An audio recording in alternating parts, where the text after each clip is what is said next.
We had invited quite a number of people. Unfortunately, some of them have not come.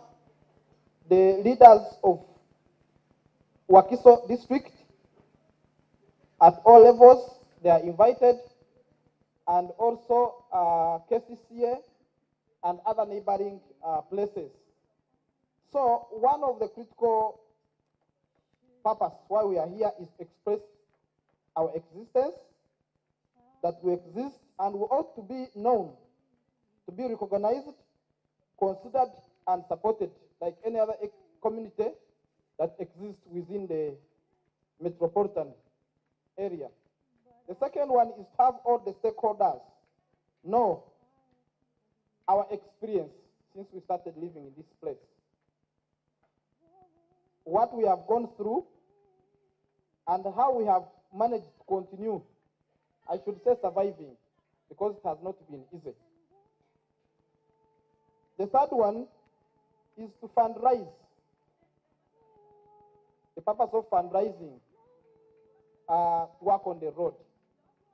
When you look at the other side of this place, you can see that all the roofs are brown.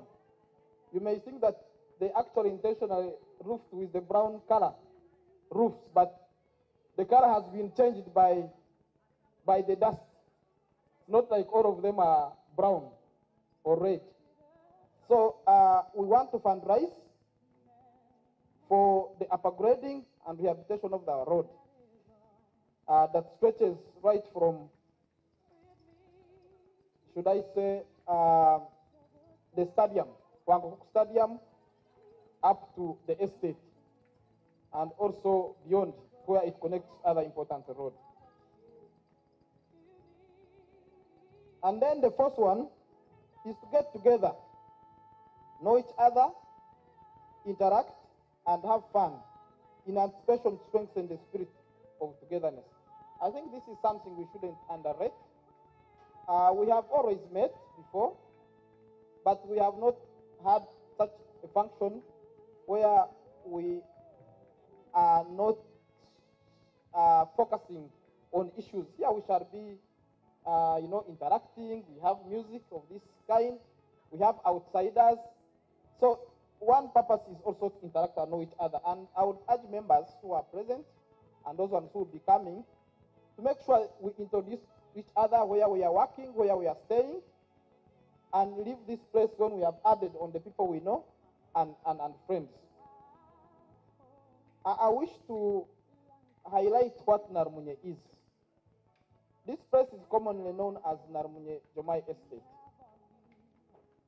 And what is Nalumunye Jumay Estate? Honorable member who is here, Nalumunye has homes that are about 2,500 that are already inactive. We have quite a number of plots that are being constructed, and we are yet to have more homes coming on. Nalumunye Estate has existed for close to 15 years. Personally, I came to this place in 2009, but I found some people who had already settled here, although there are quite few. The time I came, some of my neighbors were monkeys and hares, these white hares. So we still had some wild animals around and foxes. So, but now of course they have disappeared as the population increased. Nalumunye Estate, I think, is one of the biggest estates within Wakiso, and I should say Kampala, if not the biggest, because it stretches from almost Entebbe Road to Bandwe, quite a number of homesteads around.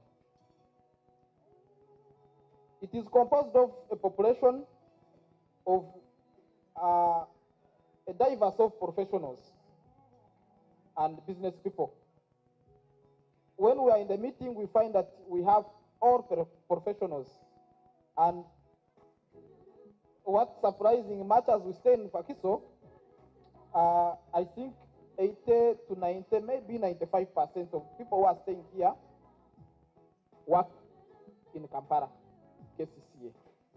So you can see the difference. Whereas we are looking at assistance, support from Wakiso district, our biggest contribution to the development of this country starts with KCCA.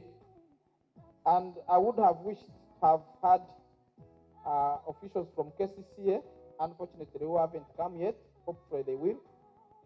And that's the challenge we get. So when we're asking for existence, we take much of our effort and perhaps even financial contribution to KCCA. Nalumunye Jumay estate was developed, should I say, developed by a consultant, a real estate consultant firm called the Jumay Estate Consultants. And they bought land, partitioned, put roads, and sold the plots. And that's where they stopped. I think they also brought water to some extent within the place and also electricity. But any other development since then has been by the effort of the residents. The maintenance of the roads, both all the roads that come in and those ones that are within. But ladies and gentlemen, honorable, this becomes, of course, a very big challenge that becomes difficult for people to maintain, especially the roads where I would expect the government to have a hand. Today, the road in question is what I had earlier mentioned. The showers of the Blessing Road, I think that's what commonly known in the KCCA. It actually stretches far, but for us, we are concerned with the one that starts from Wankurku Stadium through Mutundwe to Sigura and here. And then here, from this Leblon, from here to the trading center where the police exists, and then the connection to the one which has been just tarmacked, the Katare Road. And another one that leaves this place to Bandwe and then to Chengera. So we think if at least those two roads are worked on, then we can have a good connection to the community and then outside surrounding communities. What has been done? I want first of all appreciate the community. As I said earlier, since we came, we have had the community coming together and support itself. Honorable and other members present, I wish to tell you that the part of Wakiso in particular, since this estate came into existence, we have not had a government repairing this road. It has been entirely in our hands to repair this road. And this, from the beginning, has been the effort by the people of Nalumunye, who organized themselves after the situation was getting bad, made a committee that later on had other committees in place. The committees for the road, the committees for social affairs, the committees for the water and electricity, that have been tirelessly working hard to make sure this road is maintained. The method we use is to have meetings occasionally, collect money willingly and in a kind of voluntarism, and then we do the work ourselves. I will talk the challenges later that we have faced. But most importantly is that the method we have been using is not sustainable. And therefore, we request the partnership with the authorities and other stakeholders to partner with us and make sure we have good sustainability of this road. But As I said, when you look at this place, the dust, the terrain, when the road is made, in a short time, it goes back into the worst situation. And therefore, we hope that sooner than later, we have our road tarmac. The bridge repair. We had our bridge broken down. And I wish tell members and honorable that this bridge was broken down mainly because of the overload. We have had for quite some time very heavy trucks ferrying maram uphill in our estate to go and work on the roads that are being worked on, the UNRA and the KCCA roads. And those trucks have been passing here. The experts, the engineers tell us that this bridge and the road is not strong enough to support those trucks.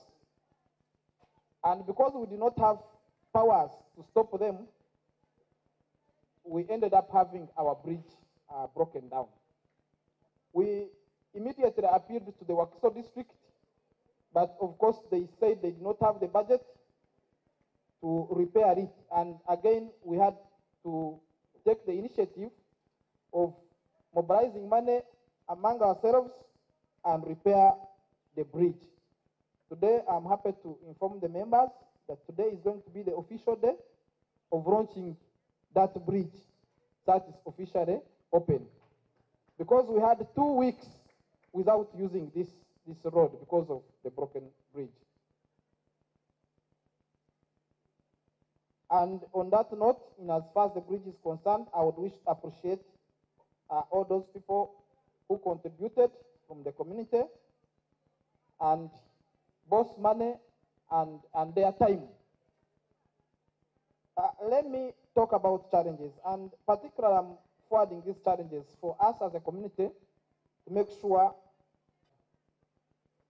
overcome them. And our Honorable MP President, we hope that you take note of these challenges and do something in your capacity. One, this road has not been put in the budget of the authorities, and should I say the government institutions. Part of the road is KCCA. I think we have to appreciate KCCA's contribution. I think that is when the road was very bad. And also after being damaged by the trucks, we wrote to KCCA and they responded by tarmacking part of it, actually the worst place where the terrain was bad, because that's the place that used to give us a very hard time in repairing. Madam Musisi indicated that the money that would remain or reserved on the road that was worked from start to Natete would be put on that small part. And she did so, and part of it was repaired. But Wakiso never put this part of the remaining part of the road in its budget. So that's a very big challenge. And I think being part of Wakiso, and this time the municipality, I think considering the population, I did not say that almost every house here, we talked about 2,000 something homesteads, has a car or 2 or 3. And you can imagine all these cars going through this road, the dust that comes up as they move, and also the inconvenience of the pedestrians as they walk. It becomes a very big challenge. So we highly request that you do in your own means to bring the municipality on board, make sure this road in the next budget is considered. Mobilizing the funds by the committee has not been easy. It's a very big challenge to call upon everybody to bring what they could put is not an easy thing. At one time, I think personally I had given up because we would agree, call the meetings, but we have had a fresh blood injected in the committee. And I think we have to appreciate their effort. I will mention their names later on. I think we have rejuvenated. We had the old blood. Some of them, I think, got tired because there's a time when some of us were almost fired from the job because all our time was put in improving the community, including electricity, security, water, and the road. And I think some people had to give up. But the good thing is that the community grows and fresh blood came in, and we see a different face of how the community is performing. Thank you very much. Supervision of the rehabilitation, whenever we are going to do not have experienced people to know what is supposed to be done and how it's supposed to be done. I remember when we hired trucks, people would tell you the truck from here to here will consume 100 liters. I do not have no idea on how much the truck consumes. And then later on you find that we have overspent because we do not know. I would be on the road supervising and the truck people says, we spend this much. That becomes a very big challenge. And later on we would ask Wakiso, even if the money was ours, the engineers of Wakiso to be the ones actually to supervise. But in most cases they would not be available. So it becomes a very big challenge because we would get the expertise from them. And that's what we need to look at. The narrow road, as you have been informed, the vehicles are quite a number. There are quite many, including the small ones and the big ones. Now, this road is quite narrow. It's very narrow. Of course, if the two vehicles are passing, the pedestrian has to be pushed to either somebody's home or to somebody's something, a garden or something. So we have shared with Wakiso district, but not the municipality, that we should not upgrade this road tarmac without considering it being expanded. I think it's something should, otherwise the traffic here is too much to accommodate in its state now, the vehicles, the traffic that we have here. So I think we need to consider having this road expanded. We have had less support from the political and the government technical officials. That's a challenge. Today we are blessed to have you here, Honorable. You are part of the political team. We have always invited them. They do not show up. But even when they show up, apart from talking, they never take action, even when they promise. I hope your presence is going to make a difference and you will not stop at talking. Actions are expected from you, Honorable. So that's a very big challenge. You have friends in the political arena.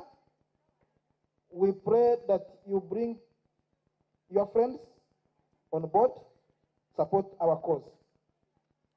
I had already mentioned the heavy trucks that use the road. The community at one time became desperate and had to block the road and stop the trucks. Much as we know they were ferrying the maram to work on the roads that we use in Kampala and elsewhere, but we could not bear the situation. If you met a truck, you'd wait for some good minutes, 20 minutes to pass. But in addition, the destruction of the road and the bridges. So of recent, the community decided that we stop, and to some extent, they have listened and they are using another road.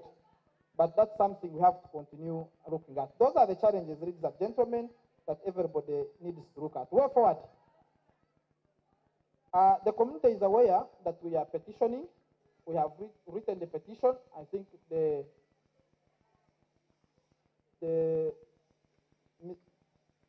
Honorable, you look at that petition, it's not yet submitted. It is yet to be refined for submission.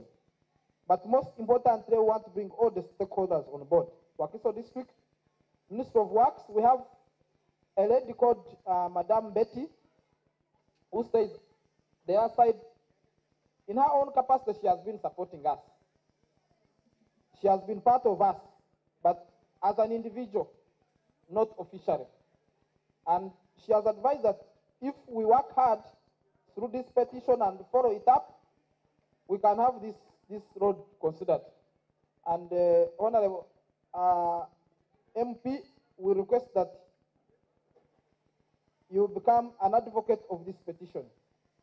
You follow it up, wherever it is, and advocate for its consideration. The Minister of Works, KCCA, Wakiso District, and Makindi Sabagabo Municipality. Would also wish, I know it is an uphill task, to have this community road connected to the highway. I think with good lobbying, ladies and gentlemen, those ones who are connected, Mr. Nyans, you are distracting the Honorable, and he may miss out what I'm saying. That I think there is a very big justification for us to have this community and the road that goes through the community connected to the highway. We know it is a very difficult situation, but we ought to give it a try. And I know this one may need the President's intervention. But I think we can have a very good justification of having it. We are not giving up on having the connection. And in your lobbying, please, Honorable, consider to have this community roads connected to the highway. Last but not the least, I would wish to once again appreciate all the members who have come, Honorable MP who has joined us, for continued support, improve our community, everybody who has contributed in all kinds by your time and money. I would wish to recognize the police, our police station, Nalumunye police station, that have been with us. We couldn't have managed to achieve all what we have achieved without their involvement, especially for the purposes of the security. But in a special way, ladies and gentlemen, allow me to recognize these people I'm going to read the names here, particularly to the contribution of working on the bridge, the organization of this function, and also the anticipation of working on the bridge. One is Mr. Agaba Jim. Mr. Agaba Jim is a resident up here and is the chairman Roads Committee. And he has been, when in his absence, he's a very busy man, he's a businessman, very busy, as I am. Mr. Nyans has taken over our roles in our absence. Deo Nyanzi, a big clap for him.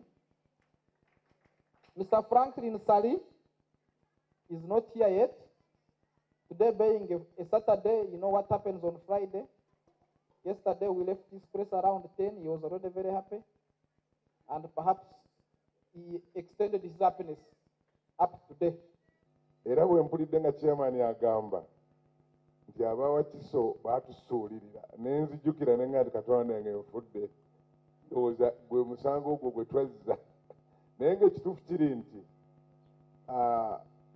mujjukire bwe mwatuyitira akalulu kaali katandise okubuguma yadde waali wakyabulayo omwaka nga mulamba naye ng'omuntu omulundi ogusooka ebizibu nalina bingi kati nembulankana nesidda naye meya namutegeeza emabegaawo nti eno waliyo ekizibu era akimanyi. Ensonga eyokusatu yessibo Honorable Segona nti amazima amatuufu bampise naye nga enjawulo ey'Ebusiro n'ey'Emakindi esidde giraba bulungi okutuusa lwentuuse wano naye nga nti Katonda yenfudde. Omusajja nabadde naye eggulo anaagamba nti njagala mujja mu ntebe naye ng'aso sikigenderedde era bwe ntuuse Mukama wange ne nsindika okwetonda kansubire nti okukkiriza nga sinaba kwogerako kirala njagala okuddamu okwebaza mukulu Sseggona ono yankoze bulungi eggulu abataabaddeyo twabadde ne rale ezaawo ewaffe eza togikwatako oba koogikwatako omukulu ono yazze era olw'okuba wooli ensonga wano sijja gikoonako kubanga ekisooka mumanyi ogimanyi bulungi okunsinga ate ekyokubiri wano wawo akati ndowooza okujjako nga gwo ŋŋambye naye sijja gikoonako abantu ojja beebuulira ensonga eziri mu ddiiro mu paalamenti basebo njagala simanyi wentandikira ku nsonga zino naye enkola eya Nalumunye singa ffenna tugikozesa buli wamu osanga ebitundu byanditeredde kubanga bwe nzijukira ebbanga eyo n'okutuusa kati ng'ekintu kikyatambula bannange mwebale nnyo mwebalire ddala ate era we njagala obategeereza nti kati mmwe muyambika kubanga ekisooka mumanyi kye mwagala ekyokubiri nammwe muteekamu emirundi egisinga nakolako mu World Bank projects nga tuli erukungiri eyo n'entuŋŋamo ne tujja n'eryantonde naye twali ku water projects small towns water and sanitation projects nga muteeka water pipes awantu bali ne bajja nti olunyankole sirujjukira bulungi naye nga kibategeeza nti payipu y'abasajja baagireeta yiye awo yafudde ebyo ne bibyerabira ne baddayo ku luzzi lwabwe olukyafu nti bwe mubanga nammwe mutaddemu ensonga ekola ki eguma era ndowooza nga sinagenda wala petition eyo tugyetaaga sewona Busegona tulabe nti nno efuuka omusingi kwe tujja okwongera okutambuliza waliwo challenges ezoogeddwa wano nga emu ku zo ez'oluguudo olwo nga sinaba kutuuka ku luguudo njagala kusooka kubuuza kibuuzo mmwe ab'e Nalumunye timwewuunya nti muli mu mbeera eno gye mulimu ate ffe ng'ate mwe muli mu town council which is a lower local government status naye nga ffe tuli mu municipality naye nga buli w'otunula ate tiwali organizing eno si kyeki temukiraba challenge eno nnene era njagala obategeeza nga sonakona ku luguudo byebimu ku bizibu bye tulina mu Uganda nkyogera ewange eyo nti omuntu azaala omwana n'atandika P1 n'atuuka mu P4 n'agenda mu haya gye bayita upper primary ng'omuzadde akyasuubira omwana okwambala obugatto obwa sayizi 3 bwe yayambala mu nasale ne Uganda bwetulaba ebitundu bino byonna byandibadde byafuuka dda municipalities kubanga mu nteekateeka za gavumenti mukama wange Hon. Busegona mukulu wange mu byobufuzi ansinga okumanya ebiri mu paalamenti n'ewalala naye nze kyemmanyiiko nti levo ya municipality erina obusobozi obusinga obw'eggombolola obwa town council obwa town board naye bw'olaba nga n'abantu abasula mu Kampala abantu 95 ku 100 basula eno ne bajja ne bakolera omulimu ne badda n'otaba planningira ensonga mbi nnyo so kyengezaako okugamba nti problem gye tukyalina mu Uganda naye ate ng'esingamu Ssaabagabo Makindye ndowooza ne mu Busiro kuba tuyinza okuba nga wano kalekaleko yeya physical planning tetuyina physical plans wano twandibadde tumanya nti awajja kuyitawo oluguudo wano wajja kuyitawo kino sinsiale ne road reserves ne zibeera mu market ekyo ne kiggwa olwaleero etteeka ly'ettaka ligamba mbu gavumenti erwana n'okukola enguudo kubanga abantu balemedde mu nguudo era nga bagamba sente mutuwadde entono si bwe bagamba naye ng'amazima amatuufu gali nti singa baali bakikola dda ne bakompensatinga abantu abo ng'obudde bukyali ne bagaa nti awo kati eryo olwo oluguudo there would not be a problem. Nze mbeera nva Masaka naye otunula oluguudo lw'e Masaka 10 years ago nga osobola okukompensatinga oluguudo olwo okuva ekyengera n'olutuusa erukaya nga ssente okozesezza ntono nnyo kubanga abantu baali bakyali wala n'oluguudo naye kati olwali lwasembedde ne kalodi zaabukoba wadde katono era bakyazimba we tulituukira okwagala okugaziya oluguudo lw'e Masaka ng'amazima amatuufu essente eziri compensatinga zisinga ezigenda okukola ki okukola oluguudo. So physical planning ekyali nzibu nnyo at the same time even the actual planning of government tetunula mu maaso neeraba kiki naye tulina omukisa nti abamu tutandise okubeerayo kyetusaba kiri kimu mutuwagire tugibuulire ekituufu tusabe Katonda nti eneekola ki nti eneetufuna ne tulaba ekyokukola. Nga ntuuka ku nsonga y'oluguudo olwo nali Arusha nali ngenze ku mirimu emitongole Dr. Mutesaasira oba mumanyi nankubira essimu zaali ssaawa nga 4 ez'ekiro alabika yali wano kubanga bangambye nti wano muvaawo 4, 5, 6 kubanga engeri gye namuwuliramu yali tali waka naye nange we nali siri we nasuze nange nali wano eweeri kati nangamba nti Sempala tukutegedde nenzijukira oluyimba lwakutegedde twakuguddemu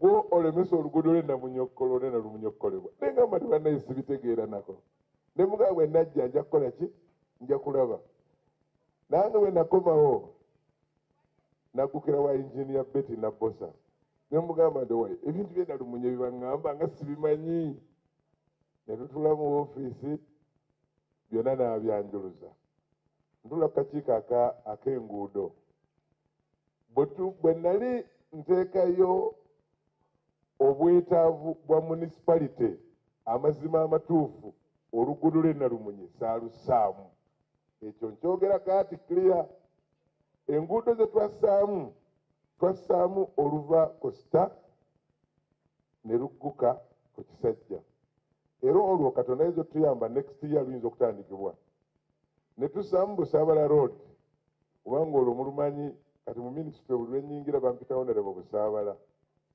ne tussaamu oluguudo olw'Ekigo ne tussaamu oluguudo lula luva Lubowa ne luyita Lweza ne lugwa ku Mukyanga ne lugenda Kasaawe k'Ennyonyi ne lugwa Namulanda nga tulowooza nti oluguudo olusobola okudaivatinga traffic oyo n'ayita eyo n'ajja gguka eno ne tussaamu oluguudo olwe bayita oluva ku Steera ne lugwa ku lw'Ebusaabala ne tussaamu oluguudo oluva e Bunnamwaya ne luyita Ekisigulaawo ne lugenda lugwa Emirembe oba neerabira bwerabizi oba bannange bwe twali tukola ensonga amazima akaguudo ako sitwakalowoozaako kaakati bwe tutuuka eri nga nze nwanirira enguudo kyessaamanya nti ate n'akaguudo kano waliwo eyali akalowoozezaako n'akateeka mu puroguramu bayinginiya bwe baddayo nga bagamba nti Sempala akuba akaguudo naye ng'amazima amatuufu saakola ki sikakuba Sempala nga bwe mundaba siyinza gaana luguudo lukolebwa nga lwa koolaasi ne bwe luba nga lulwo olugenda wuwo nga lwa koolaasi manya nti akoko tukamaze so mbadde nsaba kubeetondera era mbawa obukakafu nti okuggyako nga tikiri mu busobozi bwange ne buli kyensobola nja kukikola okulaba ntukola ki tulwanirira oluguudo luno era bwe nava wa engineer Nabosa nengende wa chief engineer ne mugamba mukama wange bino bibangamba sibitegeera ne tutuula n'ayita akulira road design ne tunyonyolegana ensonga ne bayita aba planning mu meeting y'emu ne bagamba akaguudo ako mukazeebu mu programu eya gavumenti egenda okukola enguudo z'e Makindye. N'olw'ensonga eyo nsaba tusabe Katonda nti kajja genda. Naye kye njagala okubategeeza nti Ministry ya Works omwaka guno gwa financial year tegenda kukola luguudo lupya lwa kolansi, zonna planning. Naye nga kyemmanyi mu Ssaabagabo Makindye tulina phase 3 ez'enguudo. Tulina phase esooka kati z'enguudo ezikolebwa, oluguudo olw'Ekatale n'olw'Endejje. Phase ey'okubiri z'enguudo ezigenda okuddako nga mulimu Busaabala, mulimu Kigo, tulowooza nti n'olwo olw'Erubowa bajja tukola olwa traffic okugidivertinga. Then third phase ekwate ku nguudo olwo lwa Kisigula kati na Kano mwe bakatadde. Naye nga phase ezo zonna essatu ziri mu kye bayise, kubanga bwe naagamba nti kye tuyita short term ne long term buli omu alina bw'akitaputa, naye bo short term eyaabwe bagiyise 3 to 5 years, nti wakati w'emyaka 3 n'etaano ezo enguudo zandibadde zikwatiddwako. So nsaba tukanye bukanye bannaye ensonga yeeyo, naye nga amazima matuufu tujja kubanga tukwatagana.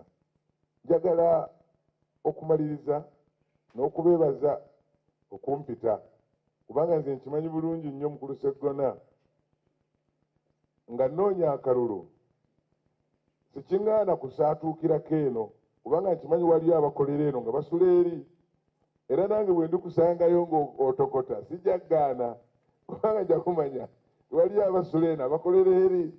N'olw'ensonga eyo bwe mumpita banaye nenzijjako wano nange mba mpulira bulungi nnyo. Ensonga y'enguudo enfunda eri ku problemu era eya physical planning. Obuzibu bwe tusinza okufuna ewaffe kati mu municipality kugaziya enguudo, era batutwala mu Equal Opportunities bagita authority oba Equal Opportunities Authority Commission, batuwaabirayo dda, kubanga ffe kye twakoze tikyogereka mu balonzi nga mmwe, naye kankyogere. Twagambye nti akalulu ka 2021 17 ne 18 tukikuba tuzibirizza, abanyiiga banyiige tugende. Kati tuleeta bigreda ebikomera ne tubimenya, emiti ne tugiyiwa, enguudo tugezeeko okulaba nti tuzigaziya. Naye nga abantu bazimbye mu kkubo olw'ensonga nti wali planning. Era oluguudo olwo eyinza okuba nga yeyinza okuba emu ku problem, kubanga buli we tulaze kyekiriwo. Naye ate eky'omukisa omulungi nti abantu betukolera tulina advantage bbiri, nti enfuufu mugikooye ne ssekukoowa. Abasinga bagamba bugambi menya tuwone enfuufu. Era ku luguudo lwa Star abantu basayinize bonna empapula ne zigenda mu World Bank nti compensation is not an issue today, yensonga lwaki lusuubira okukolebwa. Olw'Endejje people sign, kati twagala kukwata ku lw'Ebusaabala n'awalala. So that is it. Naye ne advantage endala eno eri technical, nti bw'obala abali ku luguudo abagenda okumenyebwa bayinza okuba 5, naye nga abalukozesa eno n'eno balinga 500, obanga bwe mpulidde wano 25,000. Kati bw'oyita olukiiko nga luno n'ogamba bali tukoze tutya, bali be banyigiriza bano, Katonda n'akola ki politically n'abanga tukyatambula mpola. So kyentegeeza nti bwe tuba tubayise mu kiiko ng'ezo mujja, kubanga oli tajja kumanya gw'osulawa, ne tukuba amalebe ensonga n'ekola ki neeyongera okutereera. Nsaba kisonyiwo just in case njogedde ebiyitidde, nsaba kisonyiwo oba situuse we mwandibadde mwagala, naye kirungi nkyaliwo. Tibwobanga waliwo akambuuzibwa nja kaddamu, era nga neyanzeege Ssaabasajja Kabaka wangaale. Omubaka wa Parliament, ssentebe n'olukiiko lwo, abakulembeze b'ekyalo, bassebo ne bannyabo, nsanyuse okubeera nammwe. So I want to welcome you to this and to thank you for this initiative. I am a little bit disappointed. You know, Dr. Tumwesige was talking about 2,500 families, and that presupposes 5,000 people at the very minimum, minus the children. Look at the congregation here. And you're talking about an initiative that has a bearing on your lives. Oluusi ebintu bino tubitwala ng'ebyokusaaga. Kituufu Dr. Tumwesige kyagambye, bwe mbadde njogedde Mwami Nyanzi ekifaananyi kye mbadde nina nti omukolo guno gwankya. Naye bwankubidde nti kyole gwa leero tukulinze. Mbadde n'olumbe lwa muliraanwa wange ne neekoonayoko katono ate ne nvuga okujja wano. Ffe ne tujja nga famire kubanga eno ensonga etukosa nga famire. N'olwekyo mbasaba omulundi gwe nnaakomawo ng'omubaka wammwe kati njogera nga gavumenti. Omulundi ogunaddako nja kwetaaga mubeere bangi nnyo n'eri awali amatooke n'ebirala. Amatooke tugatundireko ebbali olw'obungi bw'abantu. Njagala okubeetondera nti ku mulundi oguwedde Sajja nakyankalana n'ebintu bingi nnyo. Naye nga mbasabira era essaala zange mwaziraba y'ensonga lwaki bwe mbadde nzija siise eno mpitidde ddala wali ndabe nti ddala omulimu mwagugira ki? Mwaguggusa. Kale olaba mwasobola okuggusa omulimu bwe gutyo ng'omubaka taliiwo. Kati nga bwe nzize mujja kukwata kinene nnyo omulimu tugugguse. Ensonga ey'okubiri etampadde essanyu. Honorable Sempala Kigoza ababuulidde phases enguudo ezo mwe zigenda okukolebwa ne mukuba mu ngalo. Bannayuganda mulekeraawo okumatizibwa obuntu obutono. Tewaliwo kibakubya mu ngalo nga babagambye nti omulimu gwammwe bajja kugukola mu phase ey'okubiri. Supposedly 6 to 10 years. Enkola ya bulungi bwansi nze yendeese wano. Tutandike okukola bulungi bwansi ng'edda. Community help, self-help projects. Gavumenti, nze omu ku bakungu ab'oku ntikko mu gavumenti. In fact, mu Busiro East, nze mukungu wa gavumenti ow'oku ntikko. Naye gavumenti yaffe bagiyitaganya na ganywebwa muwangaazi. You need to live longer to benefit from its commitments.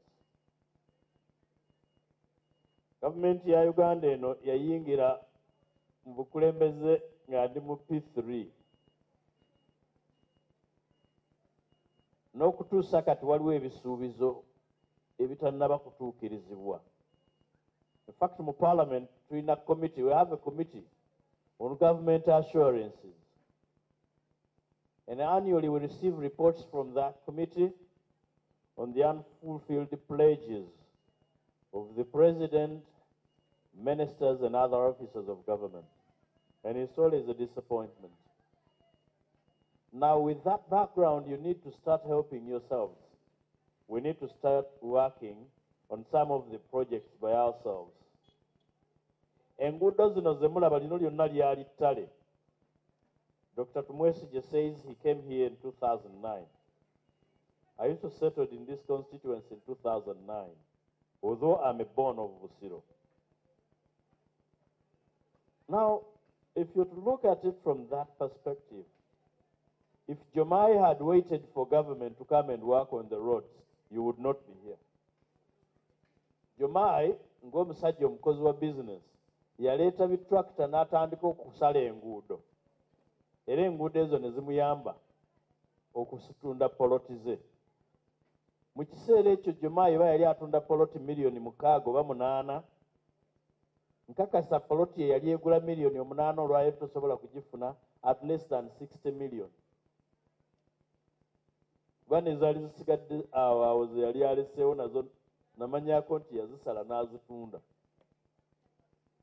Emmotoka yo giteekako ssente mmeka buli mwezi olw'ebinnya by'oyitamu okugikanika. Ekyo kibeere ekibalo kyaffe ekigira ki? Ekisooka. emmotoka yo giteekako ssente mmeka buli wiiki mu kugyoza olw'enfuufu ekukuba. Kati ekyo kijja kukuwa omutima ogwa bulungi bwansi ng'otandika okulowooza ku kiki ky'olina okukola.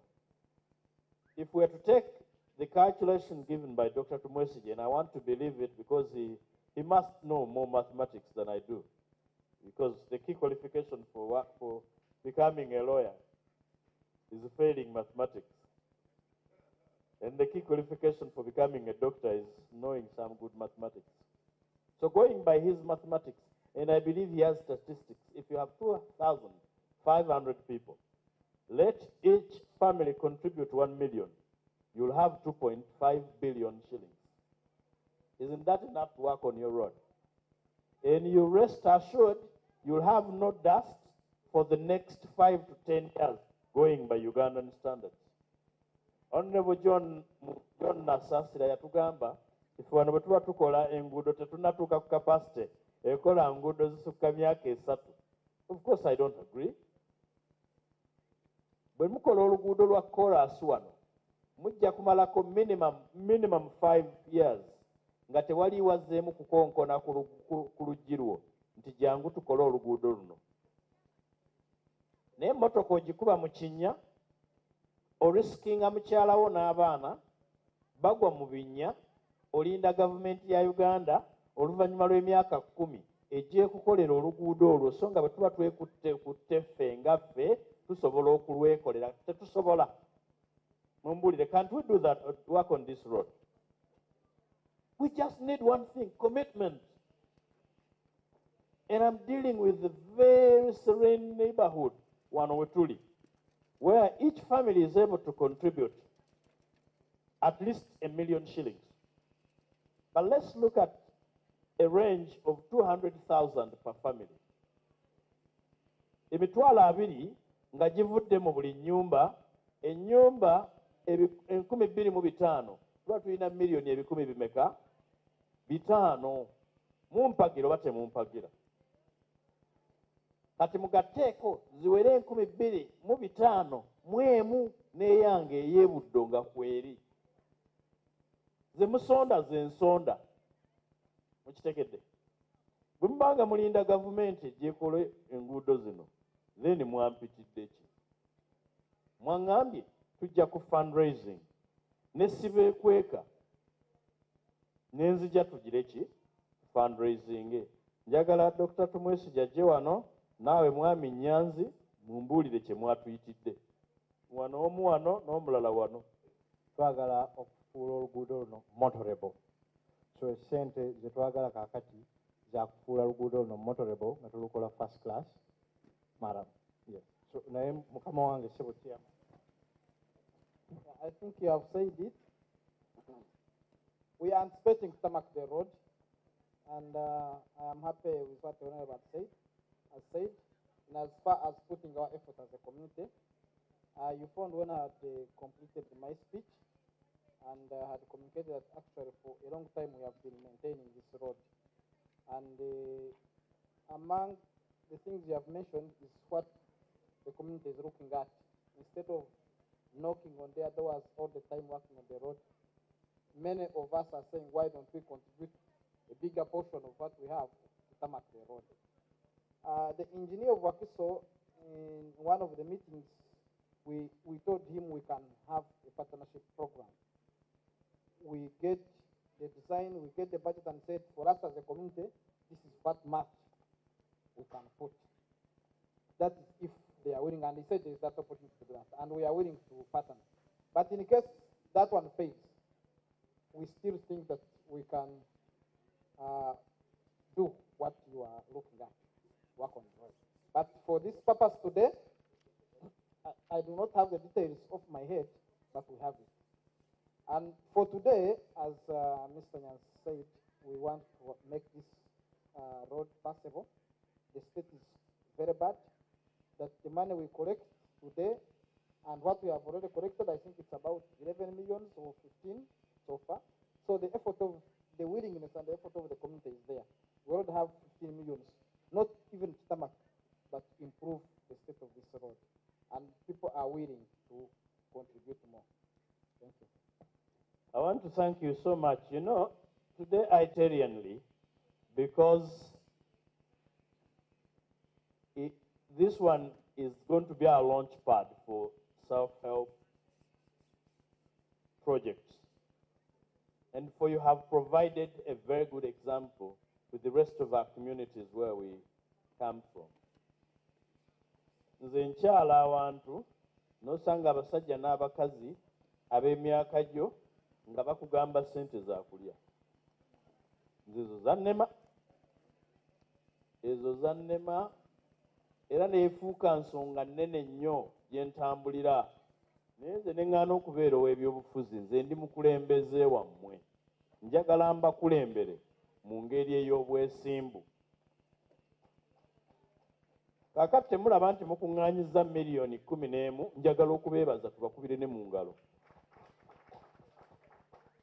Ojja kwesanga nti okukola oluguudo okuva we tutandikira oba kale okuva wali mu katawuni kisigula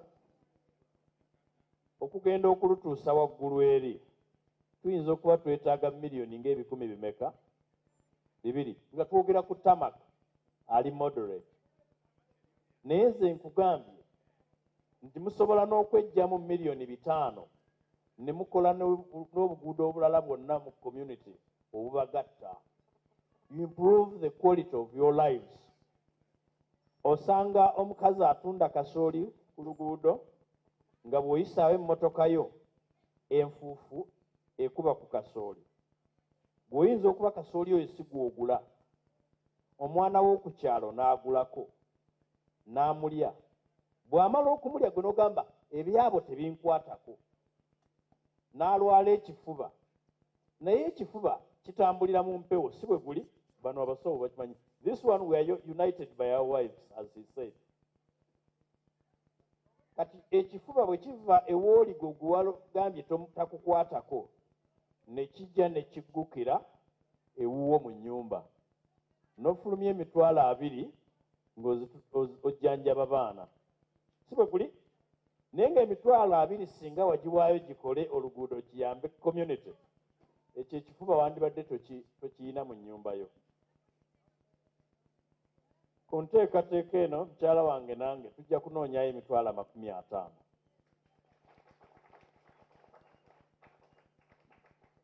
Naye mbasaba mulekere awo okwenyooma nga mukukola ku maramu. District omukulu Honorable Sempala nange tutuula ku Roads Committee eya district y'e Wakiso. Naye bwe tutuukayo byabagambye era bye tubeeramu, tugenda na biddamu.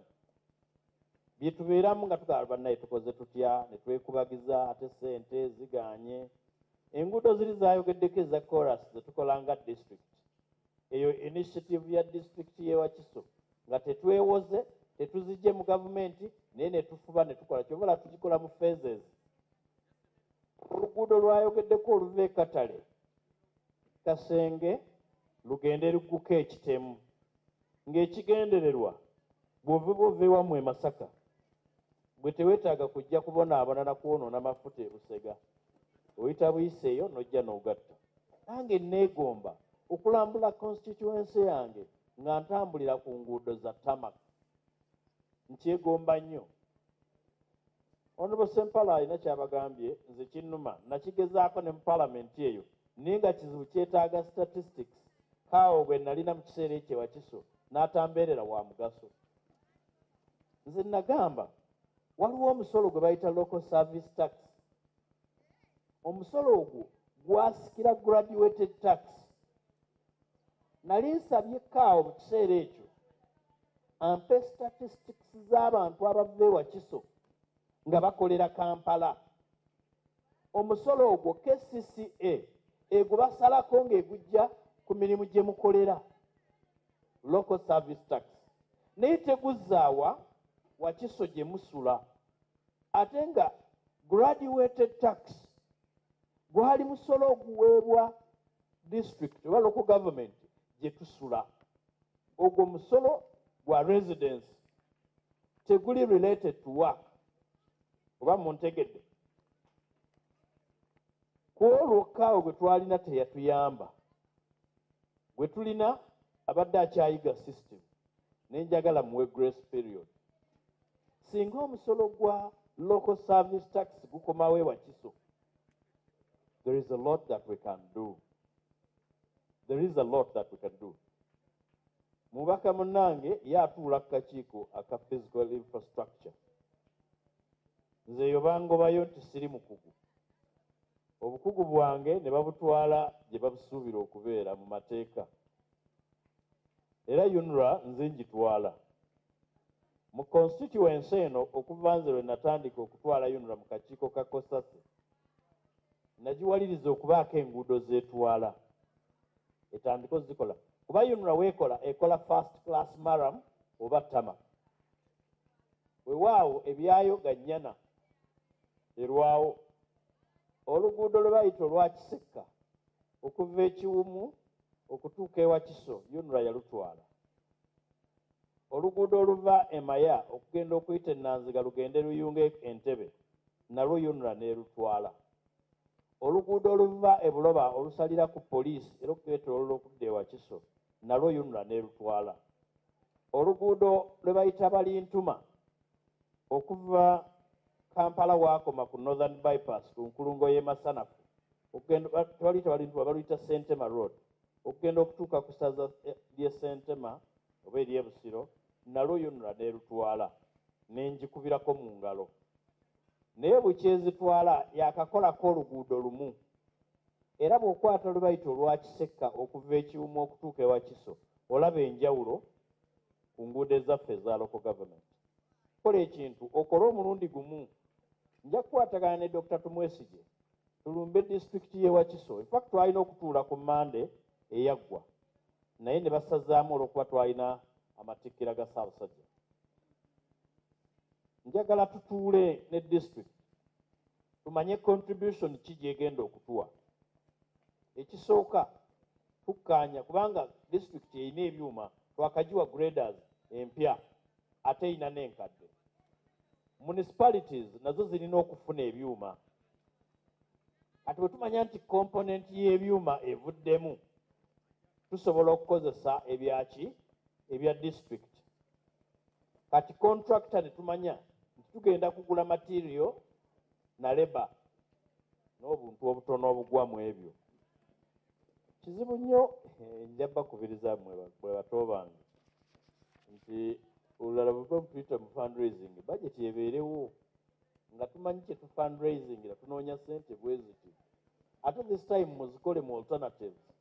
Bwe tuba twagala first class maram mwe kye muyise motorable. Nze bwe mungamba motorable yasoma oluzungu olwa bulijjo nkugamba nti olwo oluguudo luli motorable kuba mwempise.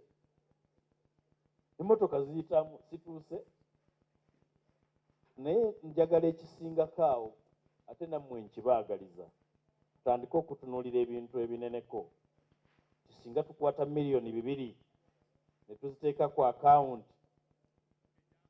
Ono mumwesige n'erinnya lye yaani tumwesige mumukwase ssente zammwe. Naye bwe muba temwagala kumwesiga mugambe nti district etugulirewo account. Tebasobola zikwatako nkubuulira ndi mumanyi mu ekyo. Tebasobola zigira ki zikwatako. Tusonde ssente eziwera tukuta oluguudo nga lwa Tarmac. Nze kyekinnuma njagala nzije wano nkwate akakadde kange kalamba oba ntunze emmwanyi zange nze mmanyi. Naye nammwe abayitamu buli lunaku nange mpitamu kyekinkozesa oluguudo lwammwe. Naye nammwe abayitamu buli lunaku muwulire obulumi. Mukyala wo ng'agudde mu kinnya n'omwana wo sente osaasaanya nnyingi si bwe guli. Kale njagala tusonde amaanyi gaffe gonna nga tukolera wamu. Abantu abasinga okukozesa oluguudo olwo wano tebaliiwo. Naye njagala mbasange ng'omuntu takwata bukwasi mutwalo okweggyako. Omutwalo gw'ogabira n'omuntu ku luguudo gw'otomanyi. Kwata emitwalo 2 ogyeteekemu ng'omanyi ngitadde mu luguudo mwengenda okugira ki okuyita. Sebo mutuule. Wadde nze nabasitudde ate ne sibaata kugenda kutuula naye mutuule. Kye nabadde mbabuuza kyabadde ekyo kya budget. Nga mmaze okwoza emmotoka yange n'emitwalo 5 omukulu ono yansoomozezza Honorable Sempala Kigozi nti biri ebirala byatyo okwogerako oba oli awo nze naabyogerako kubanga ow'ennyimba mbi mubabe ate nze nteekwa okubibabuulira bino because I owe you a duty to explain my stand on certain things, especially without consulting you. Lwaki mwannonda ngende mbakiikirire gye mutali siwe waawo. There are two issues on the table. The first is the constitutional amendment bill on land acquisition. The law, mwena mutegeera oluzungu si bwe guli saagala abamu mbaleke. The law as it stands under Article 237 of our Constitution is that land belongs to the people of Uganda, who shall hold it in accordance with the following land tenure systems. The first is milo, second is freehold, and thus ownership in perpetuity. Forever, you own your land. The third is customary. You have your chibanja. And the last one is leasehold. Under Article 26, the government, under 237, the government can acquire a portion of your land or the entirety of your land for doing a public project. Government is allowed. However, under 26, subject to prior and adequate and prompt compensation. Mark three things: prior, adequate, and prompt. And I will explain all the three. Prior is that before government takes possession of your land, it must pay you. Adequate, there must be a valuation to determine how much that would fetch. Prompt, and I will explain it with examples. The government comes today, does a valuation, and say, for this portion of your land we are acquiring, you will be entitled to 10 million shillings. Do not carry out any development in this area. In other words, they deprive you of your right to use that portion of your land. They come back 15 years down the road and say, now we are ready to compensate you. And they give you the value, decide or determine 10, 15 years. Gavumenti yabalirira ettaka mwegenda okuyisa ekkubo lye bayita Mpigi Kalagala Expressway. Oluguudo olw'emisinde oluva e Busega okutuuka e Mpigi. Ekyo yakikola emyaka ena emabega. N'egamba abaali bazimba temuzimbawo wano twetaagawo. Abaali balima temulima bisusa myezi 6. Abaali bapangisa tebapangisa, abandyagadde okutunda tebasobola kugira ki kutunda. Naye n'okutuusa kati emyaka ena gavumenti tennaba kubawa ssente. Eyina valuation gye baakola emyaka ena. Kaakati eyagala bw'ejja kati okusasula. Ettaka teririnnya value. Bwe bandikuwadde ssente emyaka ena emabega, wandigenze nakawuka n'ogula. Kati tezikyagula ttaka nakawuka. Waliwo weegenda okuyisa pipeline z'amafuta. Komamboga, Kanyanya, Mpererwe n'awalala. Baakola valuation emyaka 14 emabega, 14 years. Ne bagamba abantu temuzimba. Eyali ayagala okuzimba ennyumba z'abapangisa mweyandijja $50,000 omwezi oba akakadde omwezi. Kaakati buli mwezi bamufiirizza million 12. Emyaka 10 gigenda okuyitawo nga bamufiirizza million 12. Oba munfuna emyaka 2 million 24 ng'azifiiriddwa. Baagala gavumenti ereese ebbago ekyo ekijjewo egambe nti ejja kujja epima ettaka tye bw'eneesanga yo bw'egamba nti bano tulina kukuwaawo million 3 zebeekuwa bw'oba tozikkiriziganyizza nazo genda mu kkooti kubanga bo kkooti ebadde ebalwisa gwe genda mu kkooti owoze engoma z'okuvaawo. Kati bwe ziba nga ssente ze bakuwadde tezikuyamba kugula mutundu awaddako, ddayo ewammwe mu kyalo owaabe owoze ng'ova mu kyalo ate owaabye mu kkooti y'e Kampala kubanga ensonga gy'eri ng'omubaka wammwe alinamu ku magezi ne ŋŋamba nti ekyo nkiwakanya nze sikikkiriza ne bwe munaŋŋamba okukiwagira sijja kiwagira kubanga kikyamu ate buvunaanyizibwa bwange ng'omukulembeze wammwe okubaluŋŋamya seyagala kubatwala mu geyeena.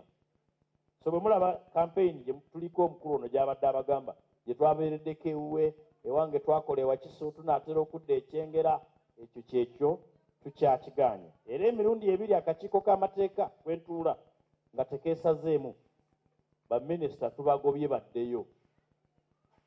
Tetuwakanya nteekateeka ya gavumenti kukulaakulanya byalo. Waliwo etteeka erya Land Acquisition Act. Ensonga gye bawadde nti kkooti zirwawo okusalawo ne tubagamba baleete etteeka eryo lyennyini tulikyuseemu tuteekewo ekkooti ey'enjawulo ng'ekola ku nsonga za compensation ng'eziddusa misinde naye bw'oddira omukazi omukadde w'emyaka 7 oba 8 n'omugamba ye agenda awaabe mu kkooti ekkooti gw'enaayanguyiza okusinga gwe gavumenti nannyiniyo ey'ensonga emu mbasaba mumpagire naye bwe mutampagire nze nja kusigala nga nnwana ku ekyo kye mbagambye nze saagala bakisa zisirimba. Ensonga ey'okubiri eri more controversial siwagira kuggyako age limit. I do not support the lifting of age limits to allow persons of very advanced age, very advanced years, 75 years, to stand for presidency. I do not support that. As you must be knowing, I love President Museveni a great deal. I love him a lot. And because I love him, I want him to retire at 77. Because he will be 77 at the time of nomination. Naye kambabuulire ne bino si kyamagezi abantu okukyusa constitution y'eggwanga emirundi ebiri oba kagube gumu olw'omuntu omu.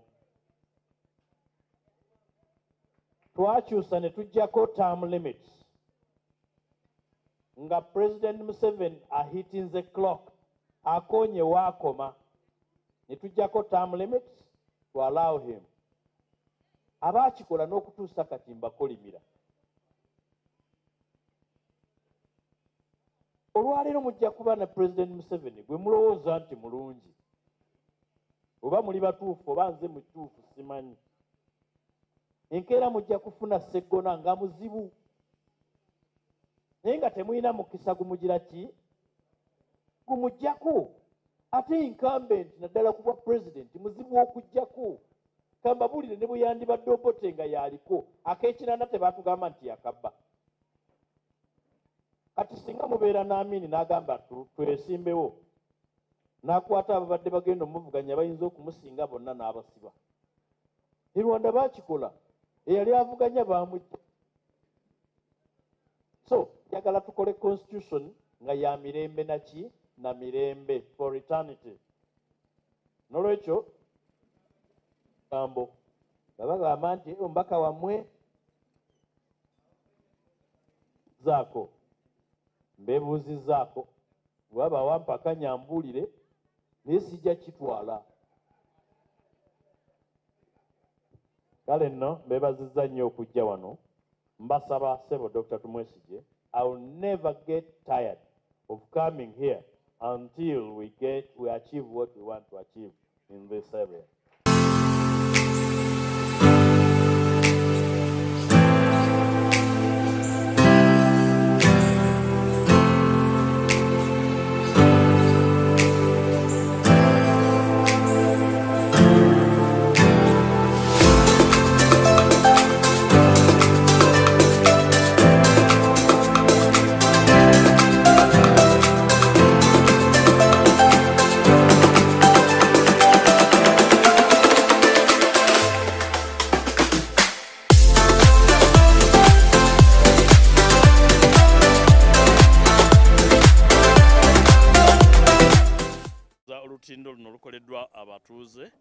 mu nkola eya bulungi bwansi nga tubeebaza n'okukubiriza abantu abalala bonna okubayigirako.